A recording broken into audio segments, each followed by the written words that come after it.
because the difference between working union and working non-union, especially in the era of AI, when you work non-union, you have no AI protections. We're telling each other's stories, right?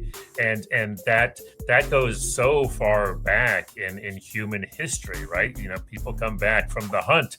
You know, it's like, yeah, that's great. You brought back some bison. That's really good, so we can eat. But what we really want to hear is a story of how you tracked the bison and got the bison, and what happened to Harold while we were tracking. You know, it's the stories. And I think the podcast, what you're doing, the podcast network, it's very much a part of that.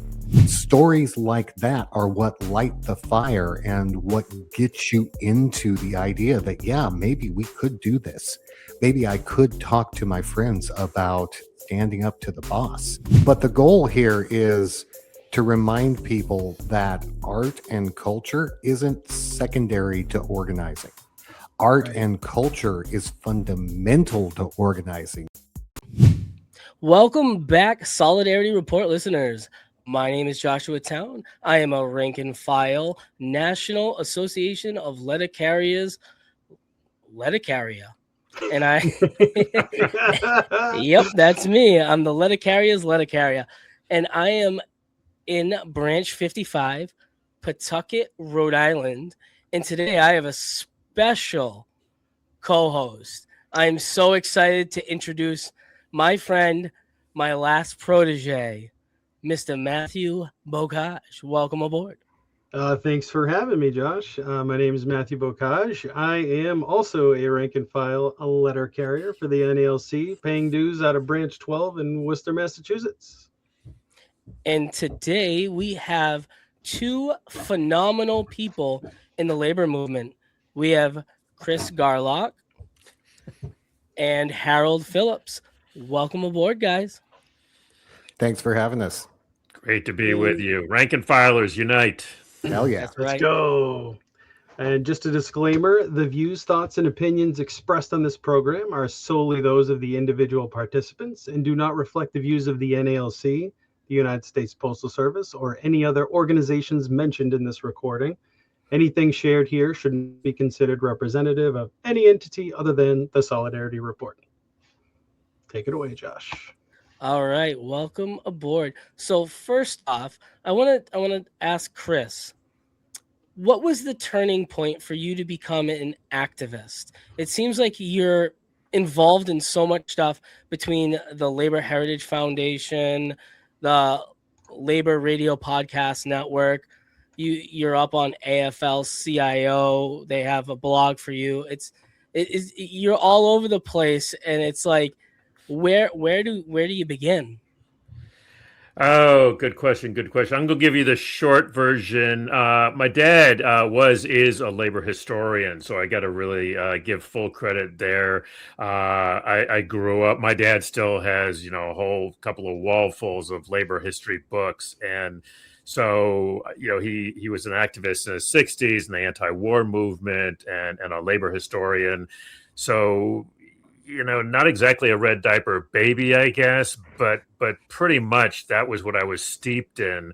And then I trained as a journalist, and then I kept going back and forth between journalism and the labor movement and journalism. And then I finally found my way to this sort of middle ground where I can do labor stuff and do media, which originally was, like newsletters. Actually, when you do copy and paste, I actually used to copy and paste stuff with wax, that back in the day when that was actually a thing. When actually meant cut. Exactly. Thank you. Harold knows what I'm talking about.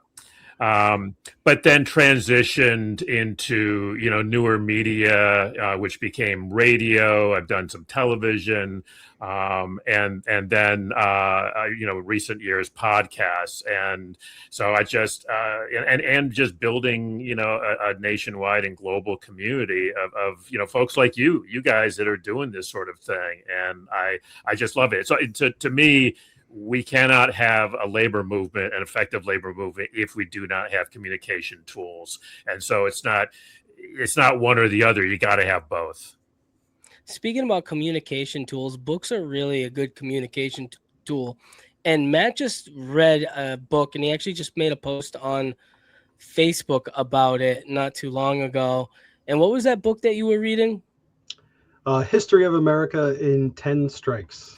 Excellent book. Excellent book. Phenomenal book. Yep. Phenomenal. We have had, and I'm sorry, but I'm blanking on the author's name, and I should know it. Harold, maybe you remember. We've had him on our show a number of times. If you guys haven't had him on yet, you should have him on. He's terrific. I will definitely reach out to Eric Loomis. There it is, Eric. Yeah. There it Thank is. you. Sorry, Eric. My bad. Well, Speaking, that's really important because, you know, you started this, I don't even know what you call it, media it's a catalog. empire. Yeah, it's like a catalog. It's well, just a catalog of just everything. It's awesome.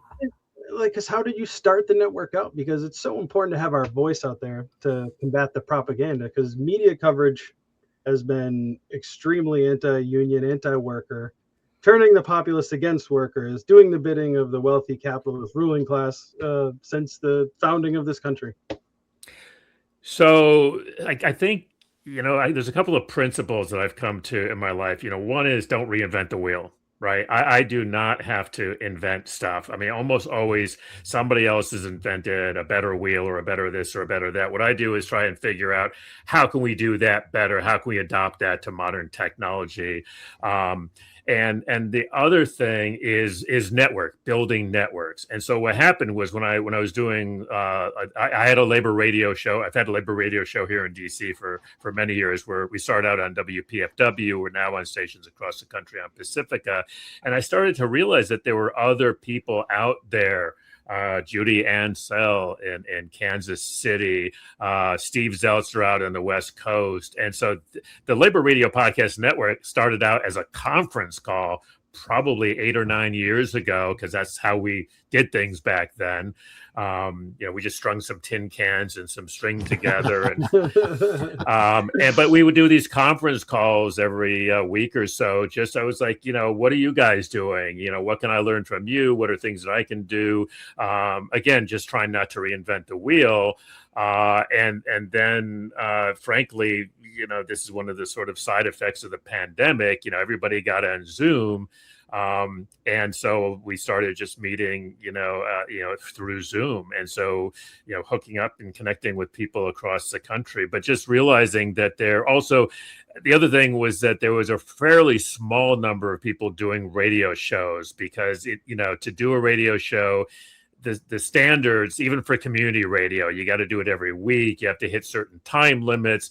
Podcasting really blew that model all up, right? I mean, anybody and everybody. My cat, I'm pretty sure, has a podcast. In fact, I have 2 cats, and I think they both have their own podcast.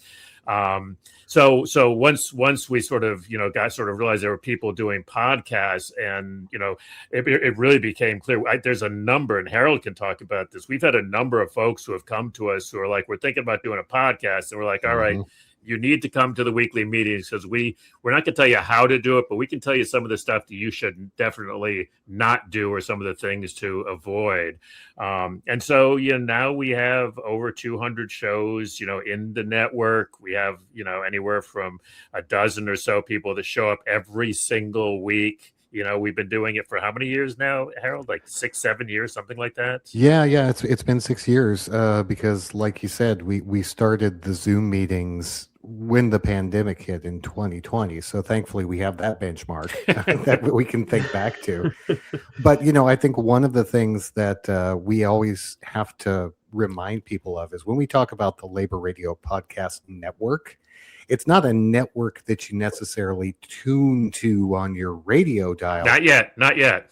It's a network where people network, where we get together and we can share resources, and we can say, hey, this guy is a great guest, or, oh man, I'm having a real hard time editing this piece of audio. Can someone help us out? That's the strength of the network, is that people aren't just doing their shows in isolation. They've got someone they can call on. They've got someone that they can celebrate their wins with. That's what the network's all about. And I give you two really good examples. When Harold first got involved with the network, I think he saw my original sad little website I put together, and he reached out really out of the blue. He's this guy up in Northwest, and he's like, "Your website sucks," and I do. He's. I think you literally said that, Harold. But Harold's an actor, but like most actors, he's got to have a side gig, and he had, was doing websites, and so he's like, I can hook you up, and he did, and I think are we on 3.0 or 4.0 at this point? I forget where we are at this point. Yeah, this is, I think, the third iteration of laborradionetwork.org. But the goal is always to have a one-stop shop where people, if they like listening to the Solidarity Report and they're thinking, man, I wish there was some other podcasts like this that I could listen to, we wanted to give them a place to go so that they could find other stuff. That's how I got involved in this, honestly, is I found one show out of Pittsburgh, I think it was, the Union Edge. Like, oh, I remember yeah. I was their DC reporter for years. They'd call me up every week to find out what was going on in DC. That was a great show, the Union Edge. And then I just started looking for other labor shows, and like half the labor shows that I found were about pregnancy. No joke. True story. Matt knows about website. That. And I mean, then we connected, and here we are. But the cool thing was that when we first connected, like I said, he came to help me with the website, but also when we were talking, I found out that he knew a lot about sound because of being an actor, and I was having some issues. I had a decent mic, not a great mic, but a decent mic, but I was having problems with an echoey sound. And so he was able to use the knowledge that he had to help me implement some very simple fixes for, like, literally, as I'm talking to you right now, I have a sound blanket up on the wall opposite me. I've gone through all these things. You probably have gone through this too, where you go in a closet, you put some pillows around, and it turns out actually the simplest fix is you put as like a $20 or $30 sound blanket up on the wall. Your sound travels, it hits that, you're good to go. But literally that's the kind of thing that we are able to help people with in the network. Or people are like, oh, I'm about to buy this $500 mic. I'm like, yeah, you don't need a $500 mic, but don't buy that $50 mic either. See, and that's the big thing. Like, I grew up, and where I grew up, I had a buddy of mine that wanted to be in music, and everything was the egg foam crates everywhere. And I remember, so I had a little like closet, and we used to come over, and we got the egg foam things, and it was like a little booth. And yeah, he would do his stuff like right into that, or he had his own closet at his place, and he would do his stuff. And it was good. We used to just do, like, he would do music, but I wrote poetry, so I would just slam into it. And I used to do some slam contests, and it was fun. But solidarity. That's it. It's all about working together to create, art or a service or anything, education and information. Speaking of that, I think we got a clip that we want to throw up real quick. Yeah, well, let's get to know Harold a little bit here. I'm Harold Phillips. I'm an actor. Right. No, really.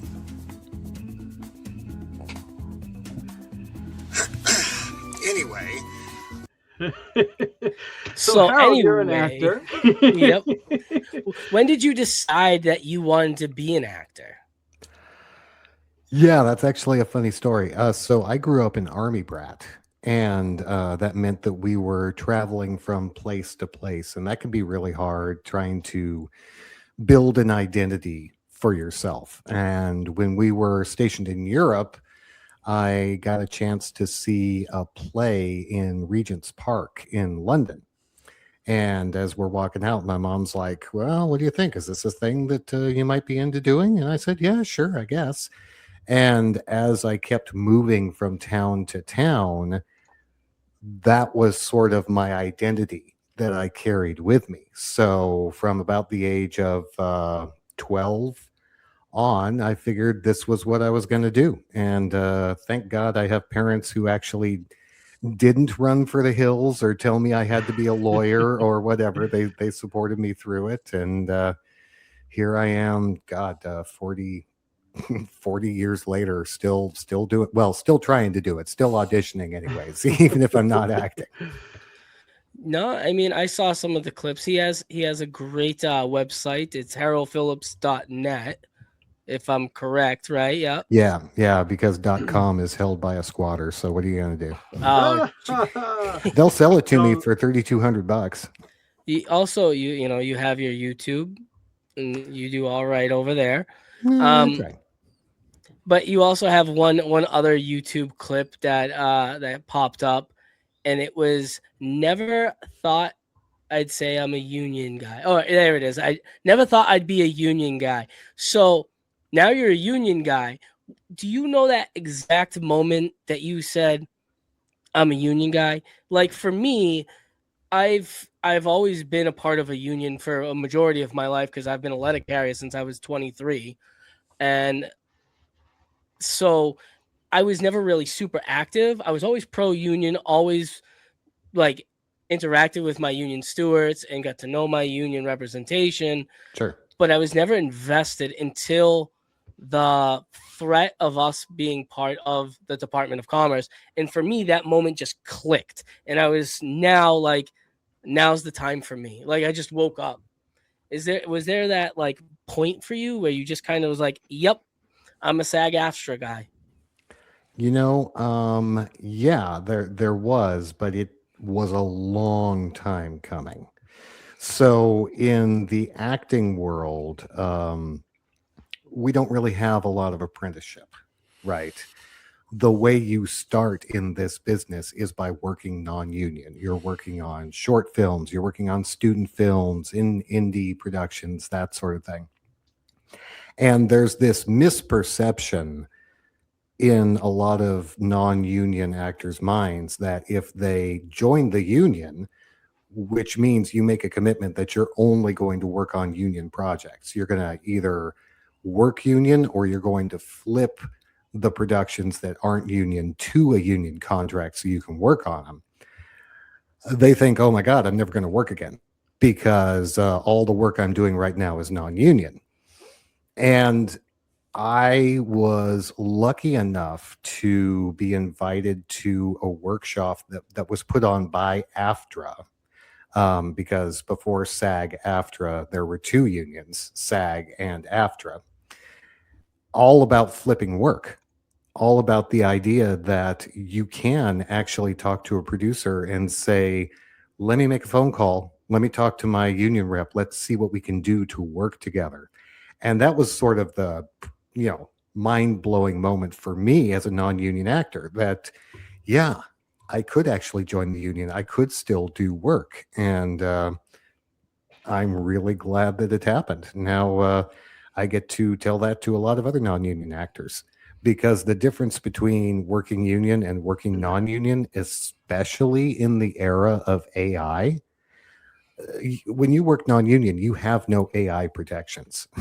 You're just getting up there in front of a camera, and the producers can do whatever they want. I mean, hopefully you have something on paper, but how formal is it? Now, when you work union, you have SAG-AFTRA's rules about AI and what can happen and can't happen, and they will enforce those rules.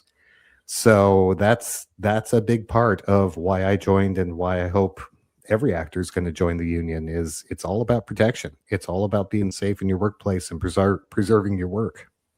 And that being said, you said in that clip too, it was about like you weren't getting residuals for something, and like immediately the union was on top of that, which is beautiful. Like that you have that like bulldog behind you.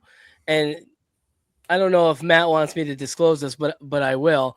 Matt's dream was to be a voice actor, and he knew that AI was a big threat to that industry right now.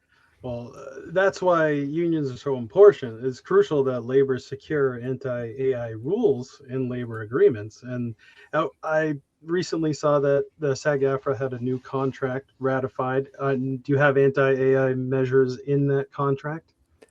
I wouldn't call them anti-AI. I would call them workable AI provisions that allow the performer to be informed and make choices.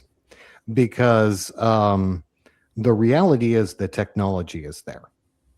But we as performers still own our likeness. We still own our voice.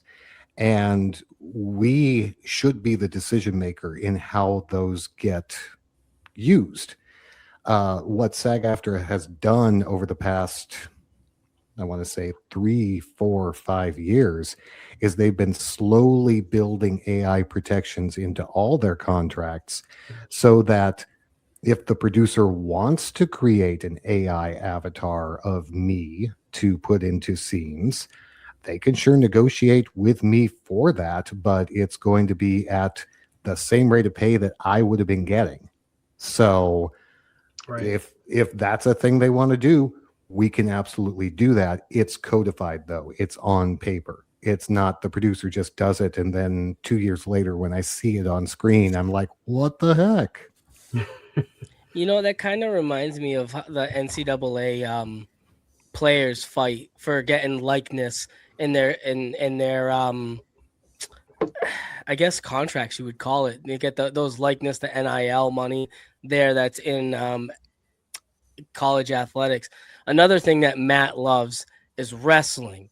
So I know this is kind of way out there, but there's been a lot of stuff going on in the wrestling industry, and one of our favorite wrestlers, Kevin Nash, said if they were wrestling right now, if he was wrestling, he would say, I don't want to misquote him. It's something along the lines of he would recommend that they would look at unionizing and unionizing under possibly SAG-AFTRA.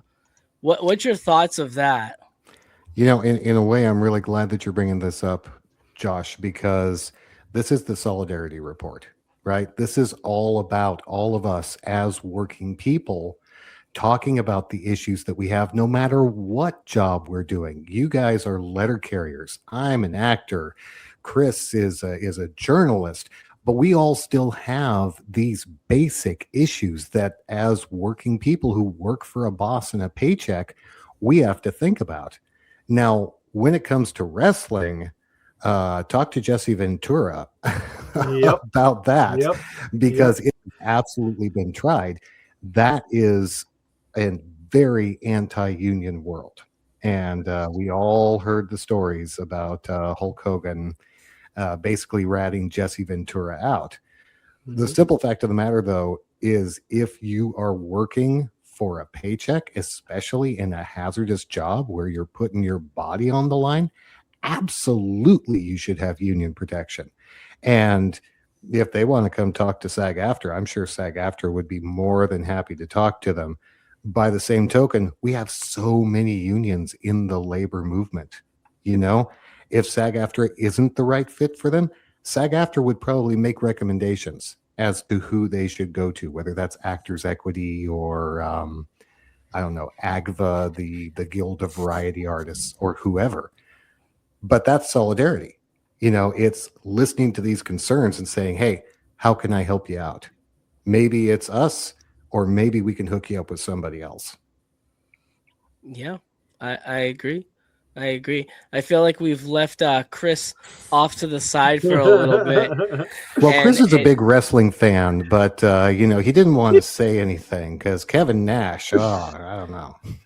No, but I was sort of flashing when we guys were talking. What I was thinking is what Harold was saying, which is that it doesn't really matter what the job is. That I think a lot of times people get sort of distracted by, oh, these are union jobs, these are not union jobs. And the fact of the matter is that everybody out there, all the polls show it, everybody wants to be in a union.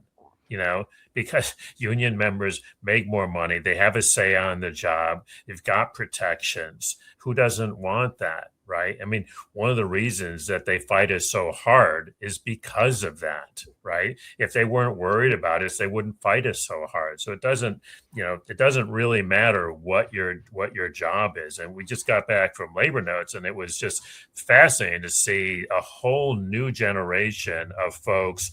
It's what's interesting here when you talk about different unions. A lot of these kids these days, they just organize their whole unions. They just organize. They don't even go with one. They're like, well, we don't know about this union or that union. We'll just organize our own union. And and it's a little different if you're looking at all the sort of normal models of looking around at sort of established unions.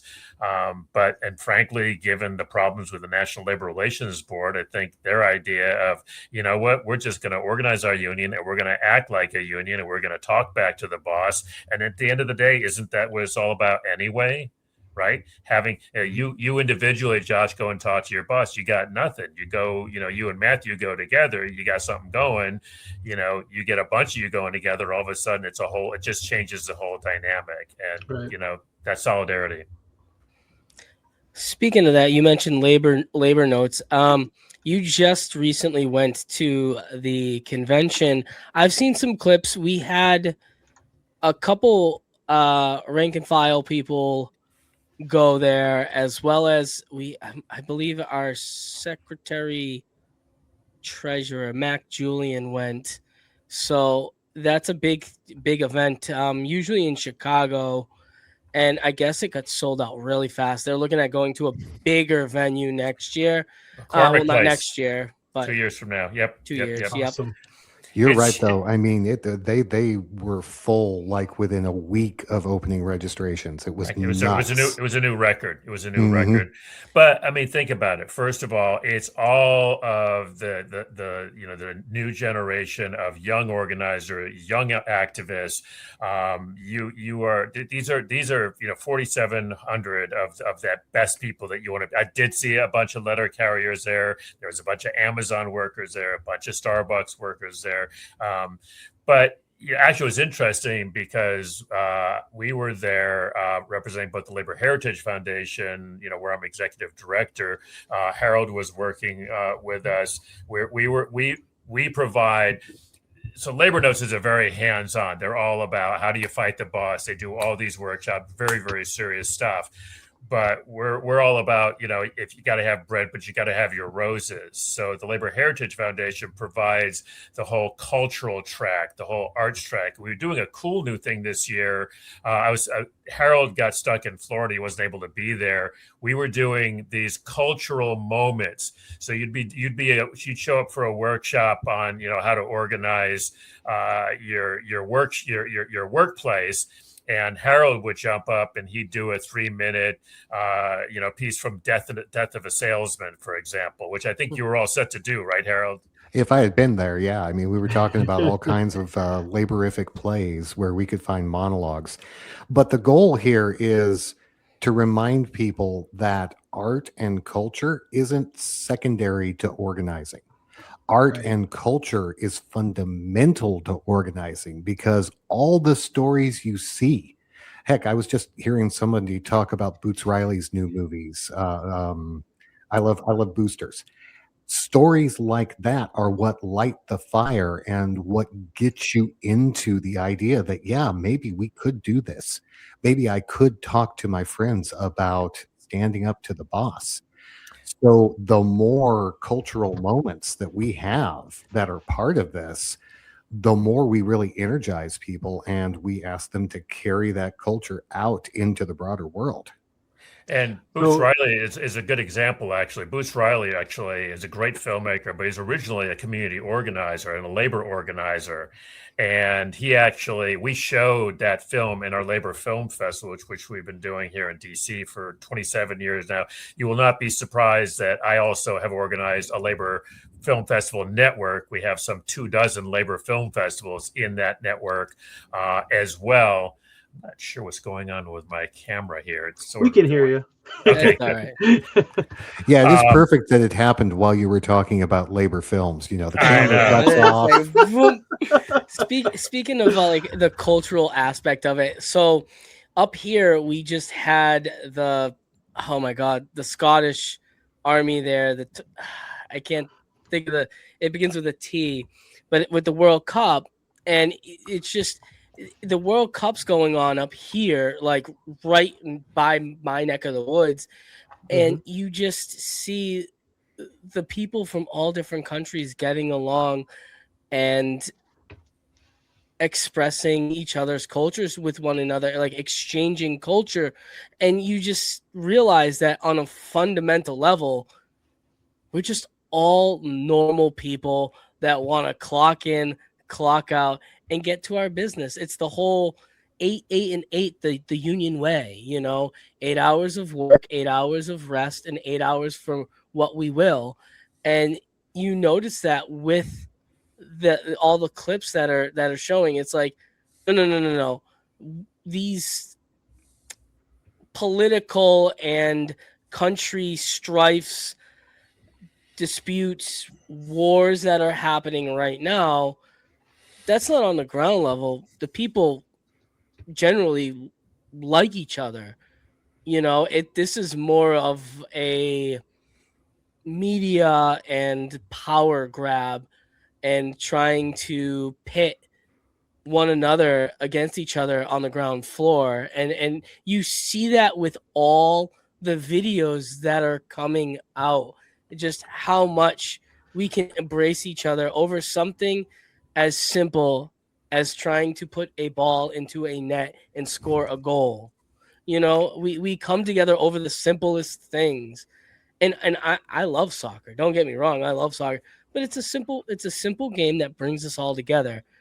You know what I'm saying? It's crazy, and that's a cultural thing that And brings us together.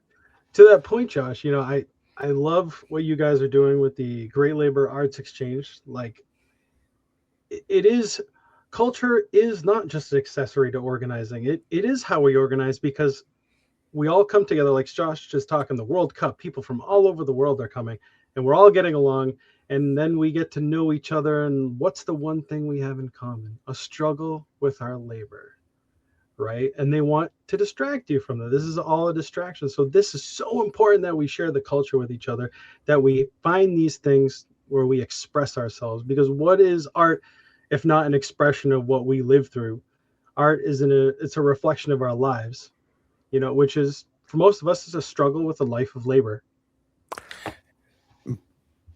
No, I was going to sort of segue to you, Harold, which is that it's a really magical thing when you walk into a hotel conference room full of activists, right? And they're there for this, whatever the serious topic is, and one of our folks gets up in front of them and starts singing. And it was kind of funny because everybody at first would be like, wait a second, that's not, and then seconds later, they're all singing along, because and that's sort of what you guys are talking about, that there's that thing that happens, right? And they thought they were just to sit there and like remember when you're in class, right? And the teacher does the teacher thing, and you sit there, maybe you pay attention, maybe you don't, but it's like a front of the class, and we're in the class, and all of a sudden that fourth wall gets broken. It's like, no, we are all in this together. And also that there's this element of play,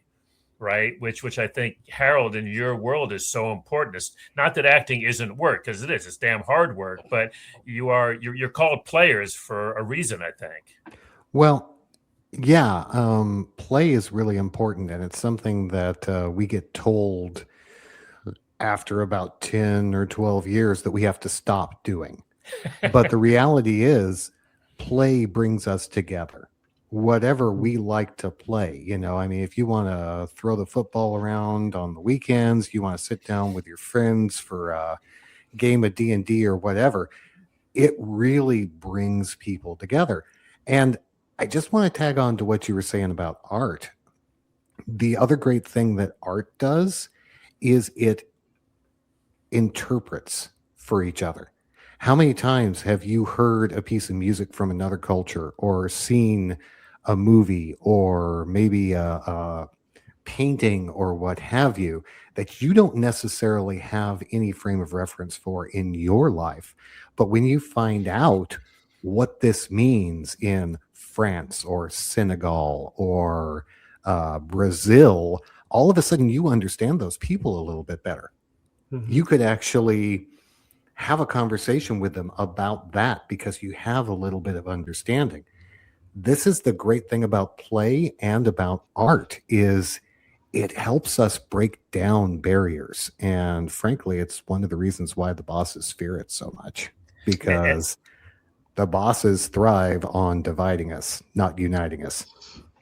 And I would just suggest that, what you're doing with this podcast, it's not, nobody's paying you to do the podcast. There's no monetization. So most of the people in the network, it's the same thing. People are doing it basically, I would argue, because it's an art. We're telling each other's stories, right?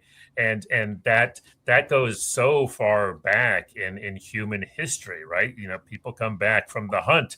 It's like, yeah, that's great. You brought back some bison. That's really good, so we can eat. But what we really want to hear is a story of how you tracked the bison and got the bison and what happened to Harold while we were tracking. It's the stories. And I think the podcast, what you're doing, the podcast network, it's very much a part of that. Well, this podcast is built on like how you were saying, you learned from other people and you helped other people learn. You provide this place for other people to learn how to do it. It's like we wouldn't be doing this if we didn't have the tools, which were made possible because of people like you. Yeah. Well, it's funny because one of the things that the Labor Heritage Foundation does is it preserves labor history. And we could talk an hour about how Americans don't get taught labor history and working class history. For a reason. That's all we talk about, Josh and I, every day. That's all we talk about. But when you think about labor history, you think about newspapers, right? Or if it happened in the 40s, 50s, and 60s, maybe it's radio reports, or then you get into the 70s, 80s, it's TV news where you've got some of this documentation. What we're doing right now, we are preserving the documentation for the labor movement in our era for future generations.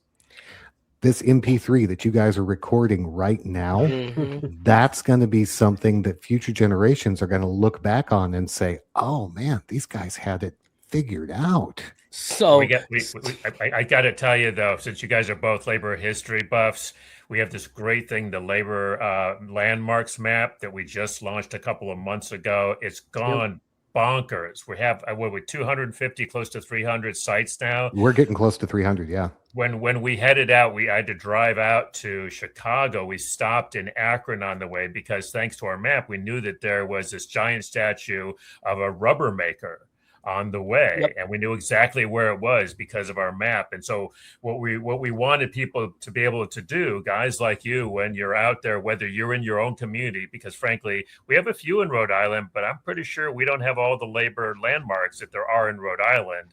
And you can just go to the map. It's on our website, laborheritage.org. You can see what's there that maybe you didn't know about, but more likely you're going to go, hey, wait a minute. There is a statue to, whatever, and you guys don't have it. You click the button, you put it in there, you snap a picture, you upload it. And then next time people come through to Rhode Island, they're going to be able to get that dose of Rhode Island labor history. And that's how we keep it alive. Actually, what's in Woonsocket? What's actually in Woonsocket is the Museum of Working Culture. I have yet to go to that. I delivered it for a little bit, and every time I get the chance to go, my wife's like, you do a lot of labor things. Do you really want to do a museum? You do. I'm like, yes, I do. But I'll get to that eventually. I that's one of the things like I love doing. We go down to DC, and there's so many different museums, and I just remember being a kid going down there and going to the Holocaust Museum and crying my eyes out. And that was one of the things that I took my wife to. I'm like, if there's one thing you need to experience in this time, in this world, is that Holocaust Museum, because it changes you. You come out a changed person. Absolutely. It is far none. the craziest thing. But speaking about preserving and documenting history, that was one of the things that I pitched Matt when we were talking about it. I said, you ever wonder, I would always say we're headed back to the Gilded Age. That's like I literally would say We're that to there, him Are man. all the we? We are Yeah. time. Are we there. headed Oh, back? Yeah. and he would Because always say, well, we're there. And I'd say, wouldn't you like to talk to someone that like that was a worker that experienced the Gilded Age? Well, we can do that now. Yeah. Like, and that was my whole kind of concept. It was, it started with the Butler lockout line with my buddy Ryan, and just talking with those people, being on that line and experiencing that. And it just kind of grew, and I give a lot of credit to Murph from Next Gen for pushing me to really expand the Solidarity Report from one episode that was cut into two parts to what we're doing now. And it's truly exciting, and it's just an honor to meet you guys. That it's just great because I listen to you guys' podcast, and you guys just highlight everything. And my question is, like, really, how do you guys do it? How? There's always good clips and all different things. You never know what you're gonna get from the Labor Radio Podcast Weekly podcast. I yeah, know. I I do wish 60 hours a week, and I'm like, you guys seem like you're doing 90 just on that alone. Like, how? That's There's not enough crazy. time. I wish we could highlight everything. That's the real killer is every single week there are great episodes that are released to the world. And man, we could do a 5-hour show every week if we could do a 5-hour show. I don't know You that heard it any here of us have first. the Harold stamina. Phillips is saying it. They're doing a 5-hour show next No. week. I mean, the thing about it was that we had built this network, and once we built the network, there's all these great shows, right? And actually, I remember I came up with. I remember when I brought it up, I was like, I knew the can of worms that I was opening up because it was one thing we were just listing the shows. That was what it started out. Just list all the shows, and other people can find them. And then we realized there's all this great content, and I was like, oh, we should do like a best of, and if you can do it, best of, and it's every week. And how many years have we been doing it now, Harold? My God. It's been probably 4 that I mean, it started off just you and Patrick putting it Yeah. together, and then it's been, I think, the past like 8 months we've actually gotten on and talked a little bit about the shows and about the clips and that kind of thing. But it is a lot of work. It's rough. But we've also gotten really good at it. I mean, honestly, we know. I mean, to be fair, look, there's 250 shows in the network. Not every show puts out a show every week. Some shows are quarterly. Some shows have runs. So it's not like we have 250 shows to go through every week. There's probably, I don't know, maybe more like 50 that on a given week, something like that, Harold. So if you follow the network's social media at Labor Radio Net, you'll see links to new episodes go out through our Facebook and Instagram and Blue Sky. That's all an automated RSS feed. It's the same way that the show gets onto Apple Podcasts and that kind of thing. So looking at what's put out from week to week, it's usually between 30 and, in a really busy week, somewhere around 60 shows. And yeah, on the 60 show weeks, the picking is really hard. But what we do though is we'll take a look and we'll sort of see, is there, and sometimes there's obvious things, there are, like, I think a couple of weeks ago, like there was a bunch of shows that were dealing with AI. So we're like, all right, we're gonna look at all of because everybody had a different take on it. Everybody was coming in from a really interesting, unique take. So it was just really interesting. Or there'll be something in the news that people are taking on. And sometimes it's just, everybody's doing something different. And what I love about that particular show is I'm like, if you're not particularly interested in this clip, just hang in there because something will be along in another couple of minutes that I'm sure that you'll like. And so and then hopefully they'll hear a clip and they'll say, "Oh, that show sounds really interesting. Let me go subscribe to that." And actually, now that we're done with labor notes, thing that's come up to the top of our list, you guys actually will be glad to hear. You get some self-interest. We've been at labor notes the last couple of times. I think this is our third time at labor notes as a network. Everybody that hears about the network loves the Labor Radio Podcast Network. They're activists. They want to know whether they're a letter carrier or auto worker, whatever. But then we tell them, well, go to the website, which, thanks to Harold and everybody else that's worked on it, looks better. But it's a website. You got to go to the list. You got to go through the list. You got to click, and people are already bored, right? You got, 2 seconds, maybe not even, to get people's attention, something That's like what that. they say, yeah, before they skip off to the next thing. So we've known for a while that we needed an app, and the app would just be something we just tell people, just get this app, sort of Tolkien, one app to rule them all. Just get the Labor Radio Podcast app. And then in that app, every day, the feed that Harold's talking about will feed you. Here's the shows that just got released today. And then you can also follow. People that want to follow the Solidarity Report can click and they can follow you, just like with any other, major app. And every time you guys release a show, then I would get notified, oh, these guys have just released a show. You can go check it out.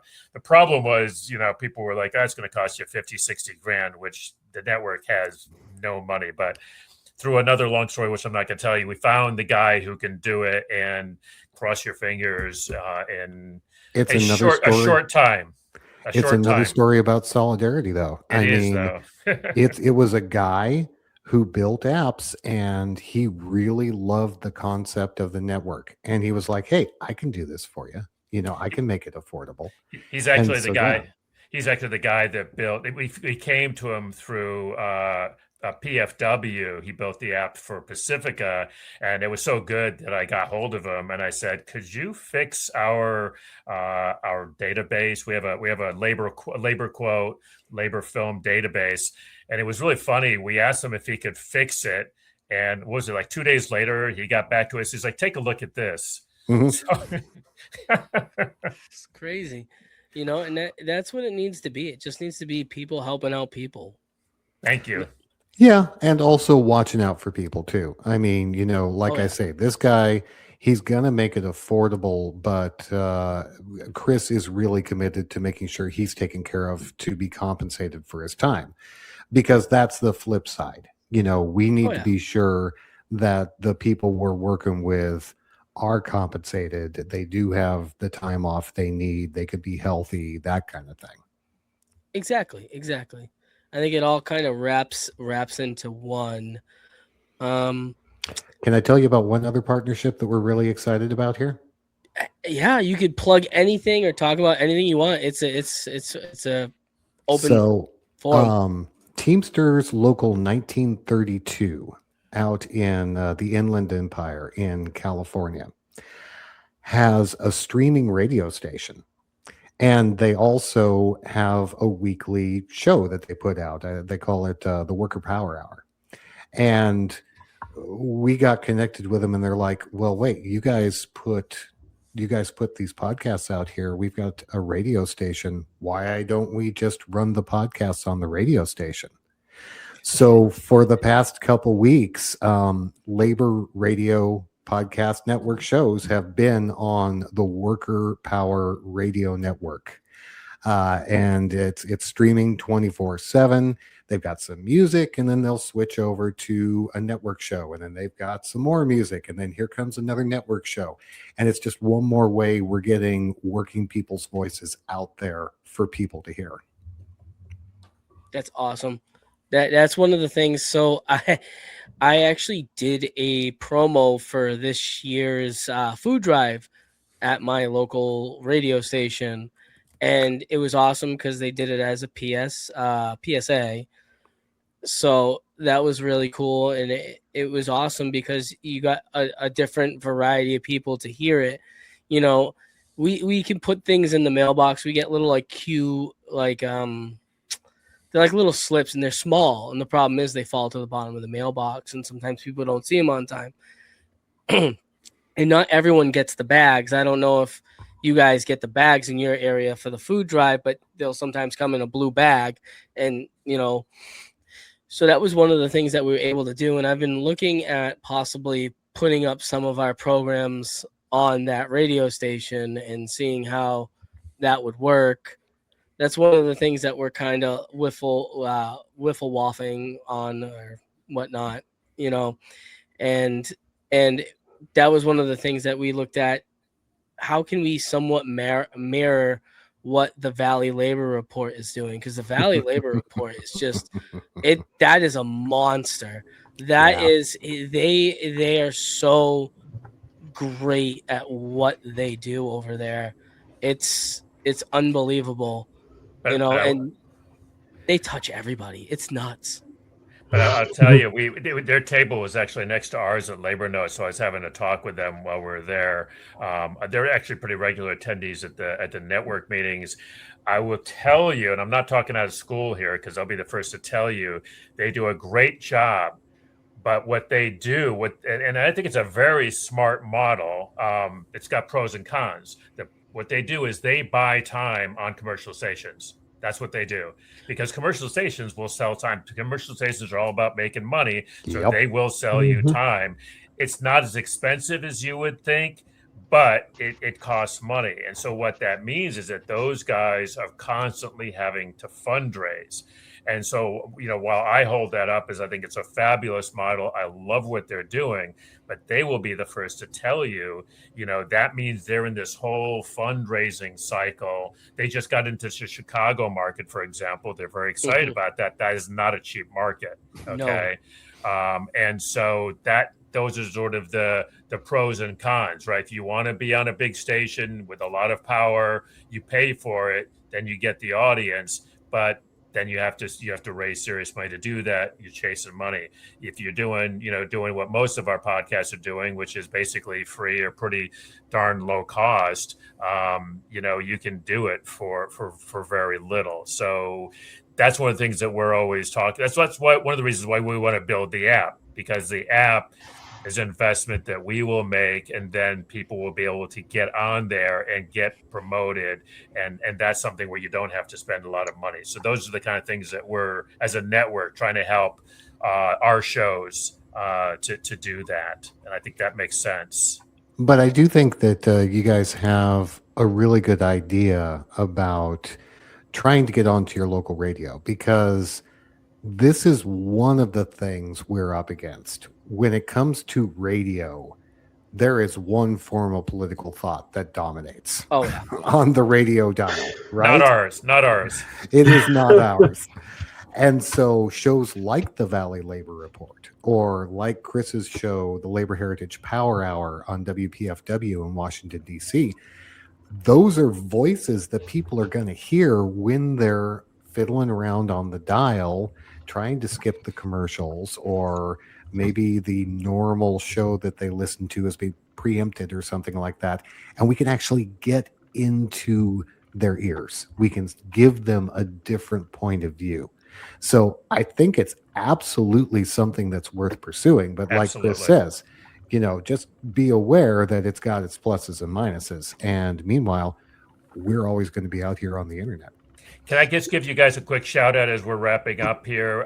Years ago, when I was working for the Labor Council, the letter carriers and the postal workers, they wouldn't even allow fax machines in their offices. I would go around with them and I would talk to them about doing email newsletters, and they were like, like I was the Antichrist. And so I'm so happy. And you're not alone. There are lots of letter carrier podcasts. I don't know that there are so many APWU ones, come to think of it, but I'm just very specifically, I just remember that all of the postal worker unions were very anti-technology, and I'm really happy to see that you guys are now on the cutting edge. So just shout out to you. Well, to think about it, I feel like there's a lot of catching up that needs to be done on both sides of the coin, within the postal service itself, and then within the union itself. Right now, it's a lot of building camaraderie within the whole union culture. I feel like sometimes we're kind of just in our own bubble, and then being a letter carrier itself, it's very you're very Isolated Yeah, Yeah, man, it's isolated is just the you word. out there on the by route, ourselves right? all day. Yep. Yeah. Yeah, it's very isolating, and then you gotta it's hard because you gotta really work on getting out to different functions and supporting different local actions and local community businesses. It's all that because you're not just delivering there, you are part of the community, whether you like to know it or believe it or not. You are one with that community. I don't know how many quinceañeras I've been invited to. I don't know how many different like backyard barbecues, and Matt can tell you it's Everybody you're loves you there. guys. Everybody Yeah. loves you. And the big issue you kind of run into right now is letter carriers getting attacked on the road. Mhm. That's a big issue. And right now there's a bill that's going that's getting a lot of steam. It's the Protect Our Letter Carriers Act. Mhm. And that's a huge one. I believe it's the last time I checked, it was 6 or 7 co-sponsors away from hitting the floor. So that's a huge bill that we need to hit the floor and get signed into law and make sure that we're protecting each other.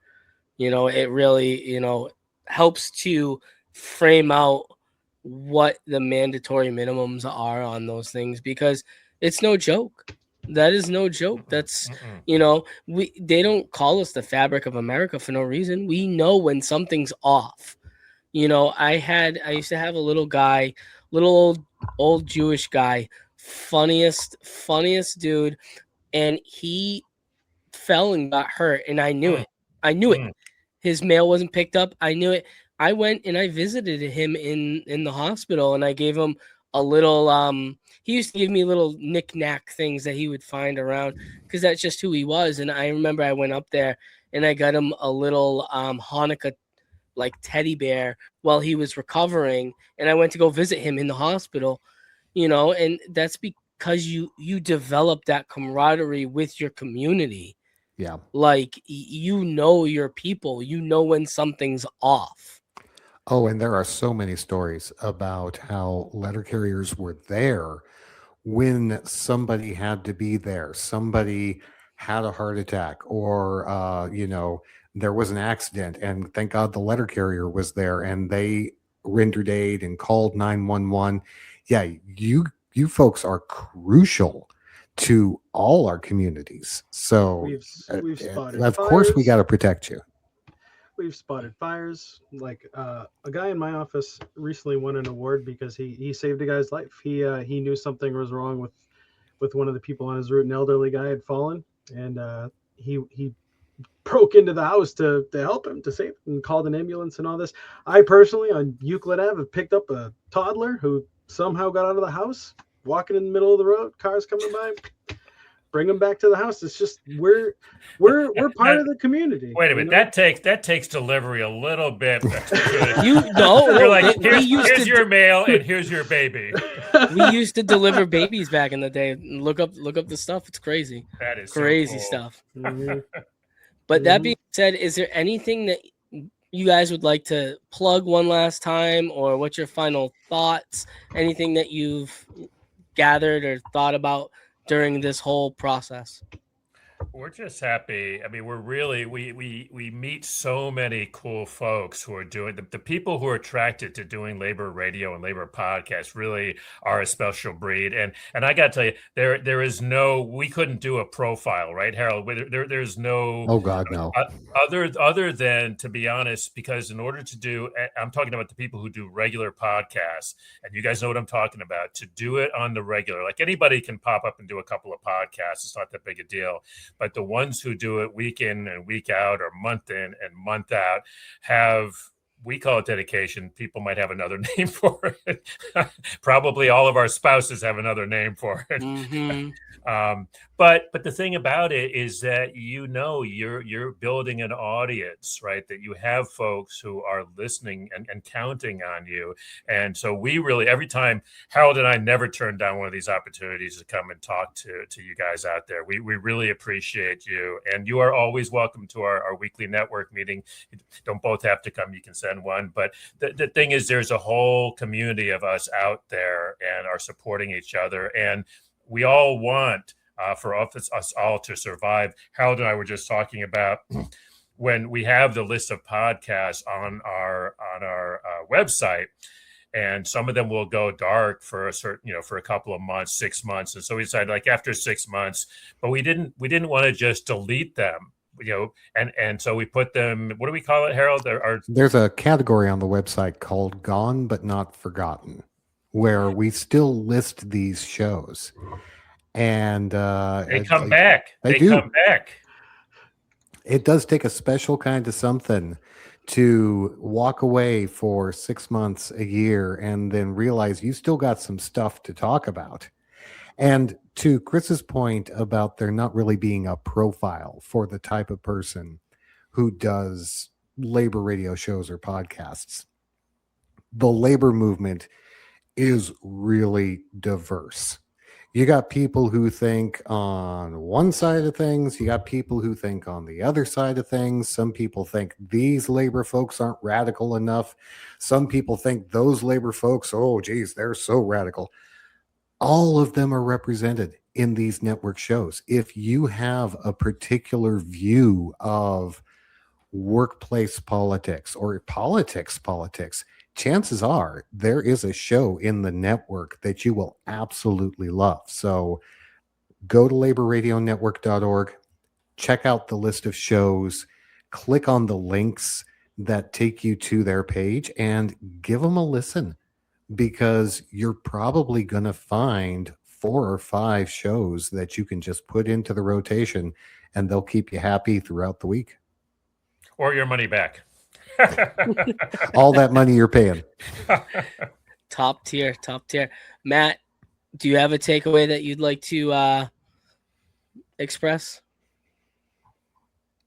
Okay, it's so great to have you guys on here.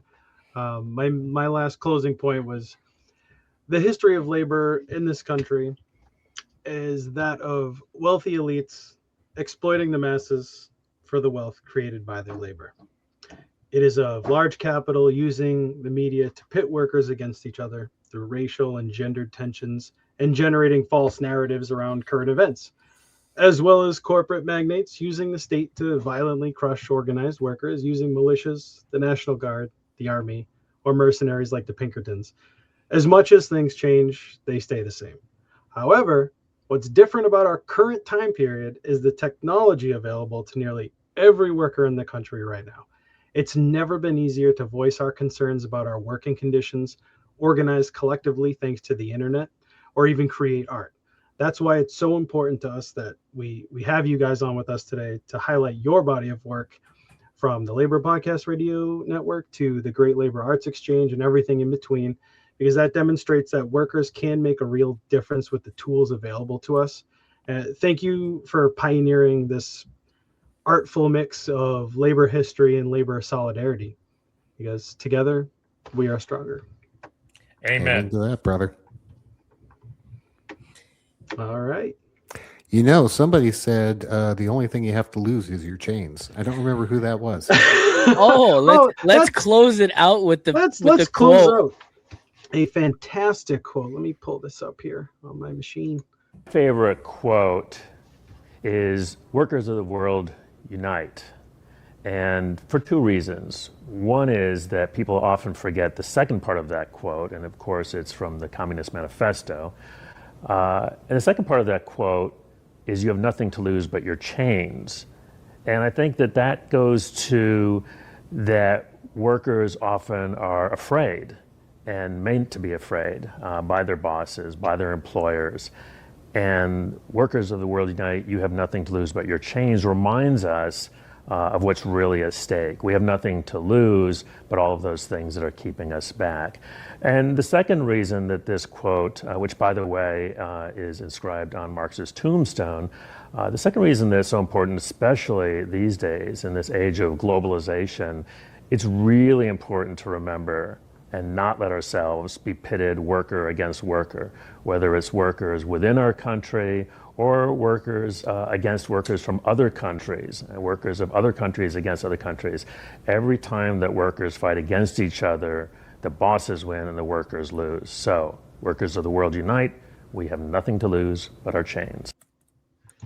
Some guy who looked really young was kind of smart there. Well, I think he already knew that together we are stronger. Hell yeah.